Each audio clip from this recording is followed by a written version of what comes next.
ny mofinaina isan'andro atolotry ny mpitandrina rakotina valina maoly.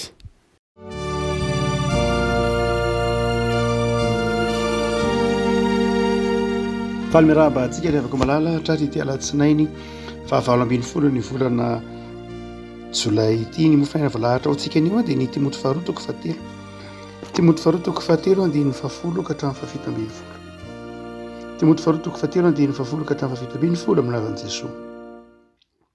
Fa ianao kosa dia efa nanaraka tsara ny fampianarako, ny fitondrantenako, ny fisainako, ny finoko, ny fandeferako, ny fitiavako, ny faharetako, ny nanenjenay, ny fahoriana izay nanjoahy tany Antiokia, tany Ikoniona, tany Listra, dia ny fanenjena izay niaretako ary ny tompo nahafakahy tamin'izany rehetra izany.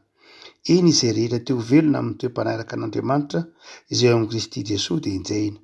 Fa ny ratsy fanahy sy ny mpanoloko kosa dia handroso hiaratsy kokoa sady mamitaka ny fotana. Fa ianao kosa dia mareta amin'izay zavatra nianaranao sy nampinonanao satria fantatrao izay nampianatra anao izany. Fa hatry ny fony voazaza ianao dia efa nahalala ny soratra masina izay mampahendry anao amin'ny famonjena amin'ny finoana izay eo amin'ny Kristy Jesosy. Izay soratra rehetra nomeny tsindry marin'Andriamanitra dia mahasoa koa ho fampianarana, ho fandraisan-dahatra, ho fanontsinana izay diso, ho fitaizana amin'ny fahamarinana mba ho tanteraka ny olon'Andriamanitra ho vonona tsara ho amin'ny asa tsara rehetra. Ray amasina manamasinana amin'ny fahamarinana, ny teninao no fahamarinana. Amen. Izay soratra rehetra nomeny tsindry mandrin'Andriamanitra dia mahasoa koa ho fampianarana, ho fandraisan-dahatra, ho fanontsinana izay diso, ho fitaizana amin'ny fahamarinana. Andinin-tsotra masina izay mahazatra antsika tsy vaovao amintsika ry havana izany andinin-tsotra masina izany. Manazava ny mahazava-dehibe ny soratra masina. Ny soratra masina izay nosoratan'ny olombelona ary niainga tamin'ny tsindry mandrin'Andriamanitra. Ny Baiboly dia soratra masina. Ary izany soratra masina izany dia tanan'olombelona nanoratra azy. Tsy tahaka ny Koranina ohatra izay matetika rentsika etseroa ny fanazavana azy. Ny Koranina dia boky any an-danitra, boky ny original na lay fototra dia any an-danitra no finoan'ny silamo azy ary dia efa vita volamena any an-danitra izy dia kopiny ety ambonin'ny tany. Kopiny no nanoratana azy ary Mahometa no nandika azy na ny marimarina kokoa ny anjely Jibraïla no nanao dictée no soratononina dia Mahometa zany nanoratra azy tamin'ny teny arabo. Ary satria tamin'ny teny arabo no nanaovana an'ilay soratononina dia izay no mahatonga ny Koranina ho tsy azo adika amin'ny teny hafa mihitsy. Mety misy mihitsy Koranina amin'ny teny frantsay na amin'ny teny anglisy. Saingy izao tsy misy vidiny iny, tsy heviny iny, tsy azo ampiasaina ao anatin'ny fotoam-pivavahana iny. Satria ny texte original na ny fototra dia nosoratana tamin'ny teny arabo, ilay Koranina ny an-danitra soratana tamin'ny teny arabo dia nanao dictée fotsiny Mahometa, nanoratra fotsiny Mahometa fa nisy anjely nanao dictée nanao soratonona. Fa ny Baiboly tsy tahaka izany revako malala. Ny Baiboly tsy hoe nilatsaka avy tany an-danitra tahaka izany ny Baiboly, fa ny Baiboly dia Andriamanitra miteny amin'ny olona. Andriamanitra no niteny tamin'ny olona dia ny olona no nanoratra araka izay tenenin'ny Paoly amin'ny Timothée hoe tsindry mandrin'Andriamanitra. Noho io antony io no mahatonga amin'ny Baiboly ho azo adika amin'ny tenin'ny olona rehetra, azo adika amin'ny tenin'ny isam-pirenena, azo adika amin'ny tenin-dreny isan-karazany. Ny antony dia satria tsy hoe any an-danitra ny texte original ka dia kopia fotsiny eto ambonin'ny tany, fa Andriamanitra ny teny tamin'ny olona. Andriamanitra manambara ny tenany tamin'ny olona dia ny tsindry mandrin'Andriamanitra nanoratan'ilay olombelona azy. Noho izany dia hita taratra ao amin'izay maha-Baiboly ny Baiboly ilay olombelona nanoratra azy. Ary io no mahatonga antsika teo hoe afaka nandika mazava tsara nanoratra ny Baiboly amin'ny teny malagasy itsika satria olombelona nanoratra azy dia miteny amin'ny olona rehetra zany Andriamanitra. miteny amin'ny olona miteny pirenena rehetra Andriamanitra, tsy hoe niteny tamin'ny Hebreo ihany izy na niteny tamin'ny Grika ihany izy na niteny tamin'ny Frantsay ihany izy na miteny tamin'ny Anglisy ihany izy fa niteny tamin'ny Malagasy koa satria ny tsindrimandrin'Andriamanitra nanoratan'ny olombelona azy dia azo adika tsara amin'ny tenin-drazan'ny olona ny Baiboly.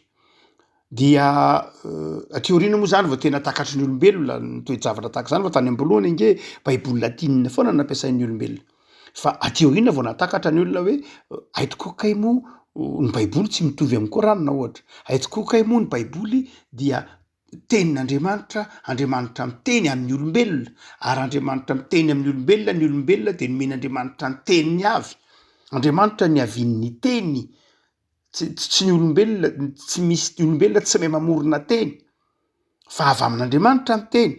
Niezaka ihany ny olombelona namorona ilay teny antsoina hoe Esperanto fa teny artifisialy fa tsy lasa lavitra fa ny teny dia avy amin'Andriamanitra. Hitantsika eo amin'ny boky Genesis 1:20 ny momba ny tilikambo ny Babela fa Andriamanitra no nanome ny teny na ny langue zany ny teny zay fampiresahan'ny olona dia avy amin'Andriamanitra ny teny.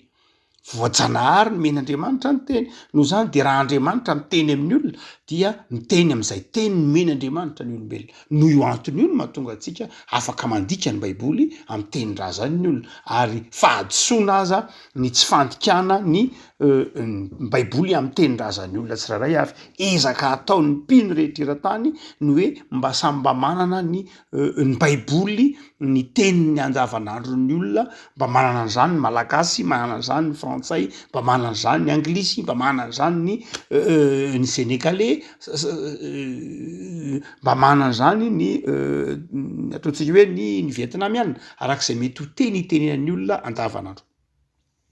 Fa ny zava-dehibe rehefa malala de tsy ny fiavian'le Baiboly ihany fa ny andraikitra ilay tenin'Andriamanitra, ny andraikitra ilay soratra masina. Ny soratra masina moa de mirakitra ny tenin'Andriamanitra.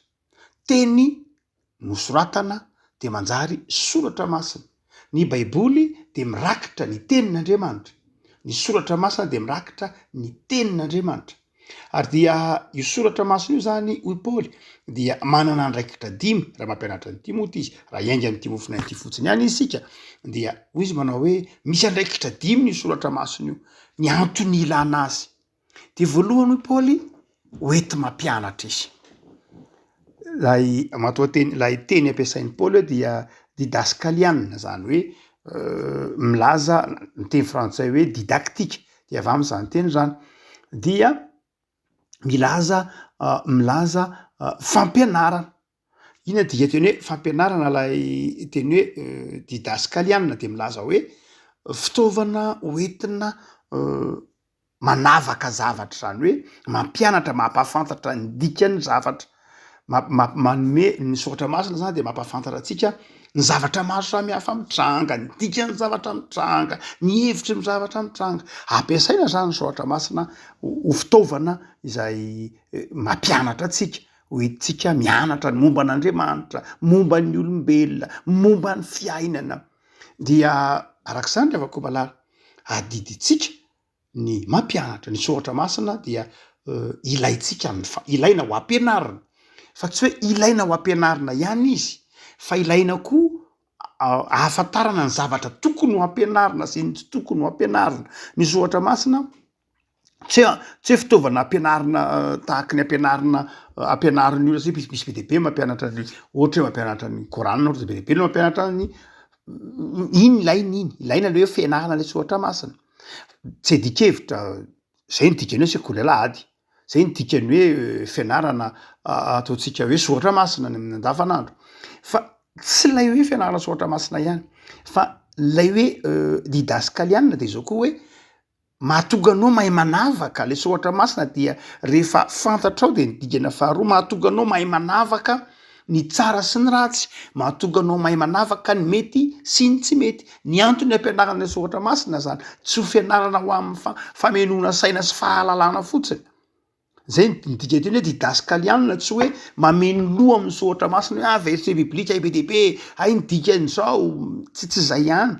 Fa mahatonga anao mamantatra hoe mahafantatra hoe inona ny dikan'ity, inona ny hevitry ny ohatra hoe inona raha mahafehy tsara ny soratra masina anao de fantatrao no ny andraikitrao anivon'ny tontolo iainana, ny andraikitrao amin'ny maha-olo-pirenena anao, ny andraikitrao amin'ny mahareny anao, ny andraikitrao amin'ny maharay anao, zany hoe miainga amin'ny fahafantaranao an'lay soratra masina.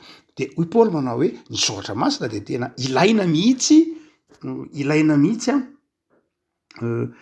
mba hafantarana ny tena izy, hafantarana ny tena izy, tsy hoe mianatra mianatra zany. Ndray mantsy ny kristiana io nataonao zao mianatra soratra masina, ay mianatra soratra masina ianao, fa raha mahay soratra masina raha miteny manao hoe Jesosy ny fahazavany zao tontolo zao, na miteny manao hoe ianao ny fanasin'ny tany, inona ny ampiaranao any, inona ny dikan'izany? Tsy ny fahafantarana lay andito-tsotra masina ihany de zava-dehibe, ny toko sy andininy zay rehetra manodidina azy, fa izao koa tena mahatonga anao mahay manavaka hoe zao ny atao hoe tsara, zao ny atao hoe ratsy, zao ny tsy tokony atao, zao ny tokony atao, zao ny dikan'iny soratra masina iny eo amin'ny fiainako. Zay ny atao hoe didaskaliana raha ohatra ka miainga amin'ity soratra masina ity tsika. Mahatonga mianatra soratra masina mba hahatonga anao ahay anavaka, ahay iaina tsara. Fa ny faharoa Paoly de zao, io soratra masina koa dia ilaina amin'ny izy moa tena hoe fanontsinana zay fandresen-dahatra, ho fandresen-dahatra. Ilay voabolana nampiasaina elegmos, elegmona moa lazaina reto, fa le teny hoe elegmos dia milaza hoe mampivohitra na mampiharihary ny zavatra diso. Zany hoe ny soratra masina zany rehefa nampianarina tsara, didaskaliana hoy tsika teo, de mivohitra ho azy, miharihary ho azy ny diso, mampiharihary, mampivandravandra ny diso ny soratra masina. Ohatra hoe rehefa azavaina zany ny soratra masina dia mipoitra miharihary eo hoe ity lalana tsy izy, ity le tsy mety, ity le fampianaran-diso, ity lay fivilian-dalana. Ndraindray rehavako malala ny fomba fiasantsika pino dia rehefa manoloana ny zavatra diso de avy hatrany tonga de any amin'ny zavatra diso tsika no miainga zay tsy zay ny fomba fiasan'ny Paoly. Ohatra hoe ohatra tonga zany de manao hoe ny mahadiso ohatra tsy fantatro iny zao misy fampianaran-diso ohatra, ny mahadiso ny filazana fa ny alahady dia tsy sabata ohatra, na ny mahadiso ny filazana fa ny ankizy de tsy azo atao batisa ohatra. Zay zao fampianaran-diso. De ndraindray tsika pino manana foronana avy hatrany mitodika mankany amin'ilay diso avy hatrany. Fa tsy zay ny tenenin'ny Paoly eto, raha miteny Paoly manao hoe elegmos de zao ampianary fotsiny ny soratra masina. Fa rehefa ampianarinao ny soratra masina de mivoaka ho azy ny diso. Zany hoe tsy mandany andro anao miady amitsipona ny fampianaran-diso dia miady amin'ilay fampianaran-diso. Fa ny zava-dehibe de zao ampianarina ny marina, ampianarina ny marina de miharihary ny diso. Tsy ny diso akory no andaniana fotoana, tsy any amin'ny diso akory ny mason'ny pino, fa any amin'ny marina ny mason'ny pino. Fa rehefa ampiharihariana ny marina de mivoaka ho azy hoe ty zany ny diso. Tsy any amin'ny mihibo akory ny masontsika fa any amin'ny miabo, fa rehefa fantatsika ny miabo de miharihary ho azy ny mihiba. Zay ny dikan'ny tenin'ny Paoly manao hoe fa fantatrao izay nampianatra anao zany, mahareta amin'ny zavatra nianaranao sy nampinonanao. Zany hoe zay ny dikan'le teny hoe elegmos, na hoe mampiharihary le zavatra efa tsara, le zavatra marina nampianarina anao, iny ny mpanjininao, fa tsy ny zavatra diso. Raha mantsy avako malala manoloana ny fampianaran-diso isan-karazany de lasa voatarika any amin'ny fandinihana ny diso ny pino. Hoe be dia be ny zavatra diso fampianarana de lasa any no mason'ny pino, de lasa adinony lay tena marina, lay tena izy. Fa i Paoly de manao hoe ny fampianaran-diso de tsy ho lany mihitsy mandrakizay fa feno foana io. Mety mangina ny ray de mipotra indray ny ray, fa izao ny marina no ampianarintsika. Ny marina hoy Paoly no ampiharihary ny diso, de ny marina ampianarina. Ny marina no ianarantsika, zany hoe ny soratra masina no ianarantsika. Arak'izay hitarihy ny fanahintsika dia rehefa fantatsika ny marina dia hivohitra ho azy ny diso. Elegmos Paoly teo. Rehavako malala zava-dehibe zany ny anjara ndraiky sy ny soatra masina zay omena atsika mampianatra atsika ny tena izy mampianatra atsika ny marina izy mitaona atsika hijery izay tena izy mba hahatonga ny zavatra tsy izy hivohitra ho azy fa ny fahatelo Paoly de zao lay tenenina hoe fantsiana izay diso epanortosina moa lazainy eto mifakan'io teny io dia milaza hoe fanitsiana zany hoe fanamboaran-javatra ho mahitsy ho marindrano rehefa mivohitra zany ilay diso vokatr'ilay elegmos zany hoe rehefa mivandravandra lay tsy mety de inona ny dikana fahatelo soatra masina manitsy am'izay izy zany manitsy izy dikana fahatelo zany ahitsiny am'izay le izy ampianarina de mipotra ny diso de aveo iny diso iny atahoana ahitsy am'izay rehefa aveo zany hoe ty le tsy mety no zany de zao ahitsy io ity ndray zany no mety ny soatra masina zany tsy mijanona fotsiny amin'ny fahalalana tsy mijanona fotsiny amin'ny filazana hoe diso zany hevitro zany diso zany fampianarana zany mivoana zany foto-kevitra zany tsy zay ihany fa izao ahitsiny am'izay hoe no zany dia izao no izy lafin-javatra fahatelo zay tovozina arem-panahy anatin'ny soatra masina ny fahafantarantsika koa hoe ity zany no diso ho ahitsy ary ny fahaefatra Paoly de zao ilain'izy amin'ny fampianarana am'izay amin'ilay fampianarana izy manao hoe ho fandresen-dahatra ho fanitsiny izay diso ho fitaizana lay rehefa mazava tsara zany hoe tiany tokony ho ahitsy dia ampianarina am'izay zany le zavatra voahitsy iainana le zavatra voahitsy ary lay teny hoe fitaizana dia paideianina moa zany hoe nazahoana ny teny hoe pédagogie mifakany teny hoe pédagogie dia mitovy amin'ny teny hoe pédiatrie zany hoe zaza mifakany teny hoe pédagogie dia fitaizana ny ankizy fitaizana ny tanora fitaizana ny fanolokoloana ny ankizy ary dia izay zay nadikany Paoly zay nadikany teny malagasy eto hoe ho fitaizana paideianina de milaza hoe lay fitaizana manomboka any amin'ny fahazazana mihitsy lay fanolokoloana manomboka any amin'ny fahazazana mihitsy manomboka any amin'ny ankizy mihitsy manomboka any amin'ny fahatanorana mihitsy samy hafa amin'ny eto moa de ny teny frantsay nandikan'izy io hoe éducation de tsika nandika azy hoe fitaizana fa tsy tena éducation loatra ny tena izy fa resahantsika hoe fitaizana ny tena mahadika azy fitaizana zany hoe taiza manomboka any amin'ny fahazazana zany dia hoy Paoly manao hoe aika io soatra masina io zany tena ampianarina manomboka any amin'ny fahazazana zay le paideianina manomboka any amin'ny fahazazana de efa ampianarina ny soatra masina tsy vitany hoe ahitsinao zay diso fa rehefa fantatra am'izay rehefa voahitsy ny diso fantatra ny marina de ampianarina de ny mbola zaza ary zay mahatonga lay andininy eo amboniny io manao hoe fahatry ny fony vao zaza ianao amin'ny andininy fahaefatra ambin'ny folo fahatry ny fony vao zaza ianao dia efa nampianarina an'izany mbola kely mihitsy ary ianao de efa niaina nampianarina anao izany ary eo ara moa tsy vitany hoe tanora kory fa tena teneny mihitsy manao hoe brefos zay le ampiasain'ny Paoly am'reo zaza hoe tena ohatrany hoe vao minono mihitsy ara brefos de tena hoe tena mbola kizy tena mbola vao miana mandeha mihitsy tena mbola vao manomboka miainy zay lay hoe tena mbola kely dia hoy Paoly manao hoe ny soatra masina zany de zao ampianarina ny olona hatrany amin'ny fahazazana ilaina ny fianarana soatra masina de ny fahazazana ao amin'ny fiangonana kristianina rehefa malala indrindra itsika kristianina ataoko hoe zokiny na ny katolika na ny protestanta na ny luteranina dia manao zava-dehibe ny fianarana soatra masina fampianarana soatra masina ny ankizy ao anatin'ny fotoanany batisa dia misy fanontaniana tahaka zao, misy fanontaniana zany hoe ekenay misy voady na fanekena ataon'ny ray aman-dreny manao hoe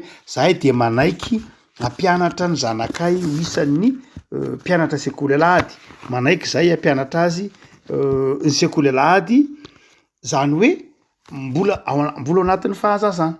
Tsy misy mihitsy amin'ny fotoanany batisa zany, tsy misy mihitsy sampananaovan'ny ray aman-dreny fanekena ny ampiditra ny zanany afa-tsy ny sekoly alahady. Zava-dehibe ohatra ny skotisma, fa ny ray aman-dreny tsy manao hoe zahay de manaiky eo anatrehan'ny altara ampiditra ranatra io. Skot tsy manamaivana ny skotisma akory zany, na hoe zahay de manaiky ampiditra ny zanakay asa tsy fantatro ho vokovoko manga, zay de manaiky hitaizany zanakay ho tsy fantatro ho STK, tsy zany mihitsy. Fa izao ny voalohany indrindra de izao, ary amin'io batisa io de ny hoe manaiky zahay ampianatra ny zanakay ho isan'ny mpiditra azy, ho isan'ny mpianatra sekoly alahady. Voady ataon'ny ray aman-dreny zany eo anatrehan'Andriamanitra sy ny fiangonana amin'ny fotoanany batisa. Zava-dehibe zany ny fampianarana sekoly alahady, zava-dehibe zany, ary dia tena adidy eo anatrehan'Andriamanitra mihitsy. No zany dia fanamafisana ihany zany, fampiarana zany itony teniny soratra masina itony manao hoe ny soratra masina de ilaina tsy hoe ampianarina, tsy hoe ho fahafantarana ny tsara ihany, ho fanitsinana, ho fandresen-dahatra ny olona hiala amin'ny hoe diso zany zavatra zany, fa izao koa tena ampianarina de ny mbola fahazazana mba hahatonga ny olona hay hanavaka. Ary farany hoy Paoly de izao, io soratra masina io koa dia tena ilaina mihitsy amin'ny fitezana sy ny fanolokoloana ny olona ho amin'ny fahamarinana. Lay teneniny hoe dikaios une, zany hoe ilay soratra masina zany de mitaiza ny olona ahafantatra lay marina, ilay marina, lay tena izy, lay zavatra tsy miova. Afaka malala am'izao andro antsika izao de tena zava-dehibe ny fanomeza toerana ny soratra masina. Soran'Andriamanitra tsika fa isan'ny tia soratra masina ny kristianina na protestanta na katolika malagasy. Hitanao indraindray eny an-damosiny fiarakodia eny an-damosiny taxi be, eny amin'ny soratra kely isan-karazany eny amin'ny fiarakodia, any atokantranon'ny olona de misy fafana kely na tableau kely ahitana andiny soratra masina. Zava-dehibe zany dravako, ary fijona vavolombelona mihitsy ny soratsika n'Andriamanitra, ny fananantsika teny malagasy afahantsika mianatra sy mandala ny soratra masina araka zany. Fa ny dira lehibe zay tsy tokony ho haimaivantsika rehefa malala de zao, ny fampiarana azy reny mihitsy, ny fampiarana azy reny mihitsy eo amin'ny atao hoe fanabeazana, eo amin'ny atao hoe fiainana kristianina, eo amin'ny atao hoe fiarahamonina. Eo amin'ny atao hoe fiarahamonina dia tena manahoana ny iainana azy, mahatonga antsika tena mahay manavaka ve, mahatonga antsika tena mahay miaina araka ny tokony ho izy ve ny soratra masina. Moa ve le soratra masina takatritsika iny mampianatra antsika ny ataontsika hoe comment vivre ensemble, ny hoe moa ve tena mahay miara-miaina isika rehefa mahafantatra soratra masina. Fandrandray ny soratra masina hitantsika eny amin'ny fiarakodia eny mivandravandra tahaka ny soratra masina, nefa le fiarakodia sady mangalatra priorité, le fiarakodia tsy manaja ny hafa sy ny tahaka zany. Nandrandray mivazavaza tahaka zany lay mpamily fiarakodiany, tsy midika koa zany hoe tsy ilaina nanaovana soratra masina, tena ilaina. Ndrandray misy fotoana anao mamaky soratra masina mampahery mihitsy eny an-damosiny fiarakodia anao, de ndrandray ao alohanao misy fiarakodia misy soratra hoe Jehova niady anao fa ianao kosa mangina, de toriteny velona mihitsy zany, tena mampahery anao eo mpamakina lay soratra ho afatra ho anandray ty soratra am'ty taxi be ty hoe Jehova niady anao fa ianao kosa angina, na hoe fa ny fitiavan'Andriamanitra ny mahatoy zao. Mahafinaritra ery ny fahasoavan'Andriamanitra mahatoy zao, mahafinaritra ery mahita an'iziny, mampahery anao anaty embouteillage, anaty fitohanan'ny fary. Fa izao moa ve mitondra inona ho antsika, tena niaina koa ve zany ho an'lay mpitondra azy, moa ve voaja araka zany le faiza manavaka, mety sy ny tsy mety. zava-dehibe ny digana vitany amin'ny fitiavana tenin'Andriamanitra fa ny digana manaraka de zao manahoana indray ny tena iainantsika azy ao anatin'ny toe-karena, manahoana ny iainantsika azy ao anatin'ny fiarahamonina, manahoana ny iainantsika azy any amin'ny toeram-piasana. Zany zavatra digana manaraka tsy maintsy ho alalinina ny hoe tena mitondra antsika ho amin'ny rariny ve, ho amin'ny marina ve, ho amin'ny fahitsiana ve lay soratra masina. Satria raha toa ka mijery ny andavanandrotsika isika rehefa ko malala de mijery ny ataontsika hoe na de ny loto hitondreny vohitra ihany aza, na de ny loto hitondreny vohitra ihany aza dia mampametra-panontaniana amin'ny hoe ny soratra masina zay tenenin'ny Paoly hoe tsindry marin'Andriamanitra ka voasoratsika, vakitsika, renesitsika moa ve tsy mandrisika atsika tokony iaina amin'ny fahadiovana, mandrisika atsika tokony iaina amin'ny firaisan-kina, iaina amin'ny fiombonana, moa ve tsy zany ny dikan'ireny rehetrareny. Avako malala ampiasaitsika ary ny soratra masina, ianarantsika ny soratra masina mba iainantsika, mba hahatonga atsika ho mahay miara-miaina eo anivon'ny fiarahamonina, mahatonga atsika mandroso amin'ny finoana, mandroso amin'ny fanoloran-tena. Zay ny dikan'lay teny hoe tsindry mandrin'Andriamanitra, nomen'Andriamanitra antsika ny soratra satria soratra masina, satria ilaintsika amin'ny fiainana, ilaintsika ny andaranantsika azy, indrindra ilaintsika ny ampiarana azy. Ivavaka sika ry havako, tompo misaotra anao noho ny amin'ny soratra masina zay omenao anay, mahatonga anay lina mandalina ny soratra masina, ny teninao zay raketiny zany soratra izany, ary ampianarina anay amin'ny toriteny, amin'ny fampianarana, amin'ny lesona sekoly alahady, amin'ny fianarana katekomena, fianarana katesisy.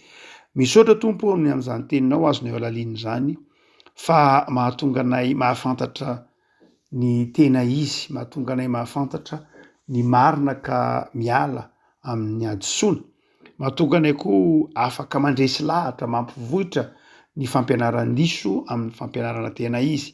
Ny teninao raha teo ny soratra masina zay mahatonga anay afaka manitsy ny tsy mety eo anivon'ny fanabeazana, ny fiarahamonina, ary mahatonga anay resy lahatra handala ny fahamarinana ary ampianatra zany de ny mbola zazazany zanakay. Tompo, ataovy tsapany mandrakariva fa are-pahasoavana ny soratra masina, are-pahasoavana ny teninao, ary sambatra raha samy sambatra izahay, manana ny soratra ao masina, manana ny teninao, mitarika anay tsy ho very, manazava ny dianay, fa nilon'ny tongotray fanazavana ny lalanay. Dia raketo antoamponay tompo ny teninao amin'ny alalan'ny fanahinao masina, mba tsy hivilianay lalana fa iarahanay aminao Andriamanitra hatrany. Dia mampahireza ny tokantrano tsirairay, ny ray aman-dreny tsirairay amin'ny fanabeazana ny ankohonany, tehirizo ny tanora ho tia ny teninao, tehirizo ny ray aman-dreny akamamy ny soratra ao masina, ary misaotra anao zay ny amin'ny nanomezanao ny baiboly io amin'ny teny malagasy izay manitsy ny dianay, mahatonga anay mandala ny fahamarinana, fa tario hatrany zay tompo amin'ny famindramponao mba ahay ampiatra zany, miaina zany ao anatin'ny fiainana isan'andro. De hiroborobony ny teninao ary ho tia ny soratra ao masina ny sy hainy zany ny mpino. Misaotra ry Jesosy Kristy mpamonjy anay. Amen.